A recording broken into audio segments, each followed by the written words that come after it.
Comment avoir une grosse frappe au football?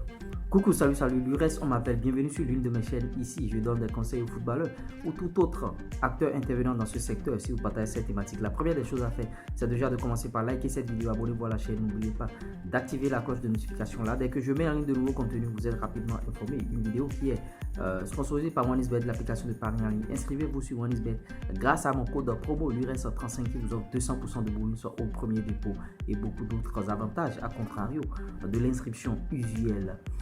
Suivez cette vidéo du début jusqu'à la fin parce que ça va vous apporter beaucoup de choses, que vous soyez dans les centres de formation ou déjà footballeur professionnel.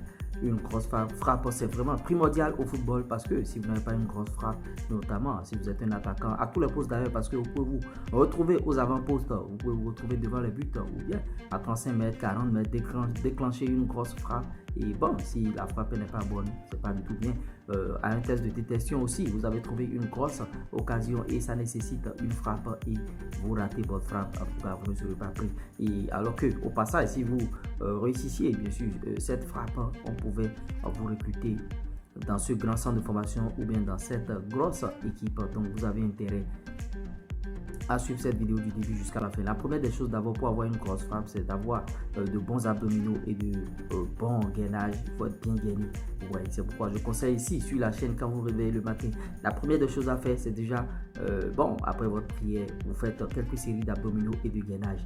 Parce que tout l'effort physique que vous aurez à utiliser dans le football, ça viendra bien sûr des abdomens, ça viendra bien sûr de votre ventre, comme on le dit, les abdomens.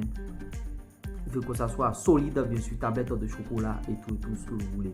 Là, ça va favoriser la grosse frappe. Si vous n'avez pas des abdominaux solides, si vous n'êtes pas solide là, il n'y a rien pour vous.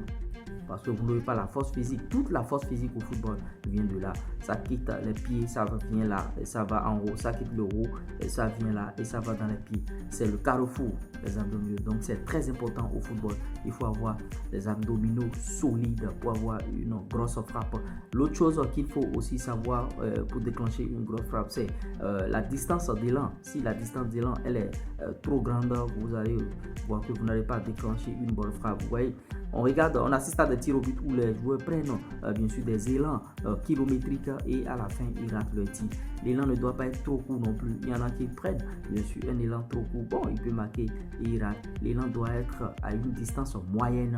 Là, ça vous permet de réussir votre frappe et vous allez voir que tout ira bien. Maintenant, l'autre chose aussi, il faut travailler les muscles derrière la cuisse. Pour travailler ces muscles, ça passe par quoi? Les exercices d'escalier. Il faut faire les escaliers. Vous voyez, si vous avez une montée et des descentes dans votre zone, il faut courir pour faire la montée. Là, vous aurez des cuisses très dures. Il ne suffit pas d'avoir seulement de grosses cuisses. Non, c'est pas ça le truc.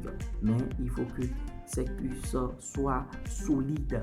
Vous voyez, les muscles derrière la cuisse, il faut développer bien sûr ces muscles pour avoir une grosse frappe. Maintenant, l'autre chose, il y a l'équilibre et la coordination aussi qu'il faut voir. Quand je vais déclencher une frappe avec mon pied droit, je dois soulever le bras gauche. Vous voyez, c'est le bras gauche qui prend le mouvement. Si je dois déclencher avec mon pied gauche, c'est le bras droit. Vous voyez, il y a beaucoup de footballeurs qui ne sont pas coordonnés ni équilibrés à ce niveau-là. Et ça joue beaucoup de salto à ces footballeurs-là, notamment dans la prise de décision pour déclencher la grosse frappe. Maintenant, l'autre chose aussi, c'est la précision. Pour avoir une bonne précision de frappe, qu'est-ce qu'il faut faire? Il faut avoir un bon pied d'appui. Vous voyez, il faut que le pied d'appui se situe à un bon endroit de votre ballon. Si le pied est très loin du ballon, vous allez voir que votre frappe va s'envoler ou bien ne sera pas cadrée. Il faut que le pied soit proche et pas trop proche non plus du ballon. Vous voyez, vous avez un bon pied d'appui situé à côté du ballon et vous déclenchez votre frappe. Ouais. Maintenant, bon, il y a d'autres théories. Le ballon a souvent trois parties. J'aime le dire souvent, trois parties. Il y a le haut, le milieu et le bas. Quand on joue le bas du ballon, c'est pour pouvoir dégager le ballon, notamment les défenseurs qui veulent dégager ou bien les gardiens de but. Le haut du ballon, vous jouez le haut du ballon, vous allez vous casser le pied pour déclencher une grosse et bonne frappe.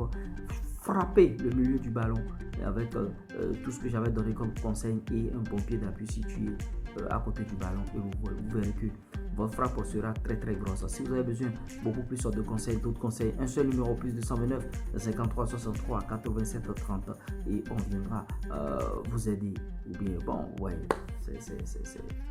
C'est votre chaîne, c'est notre chaîne. J'espère que vous avez aimé ce qui se passe ici. Likez, partagez, abonnez-vous. Ciao, ciao. Bye.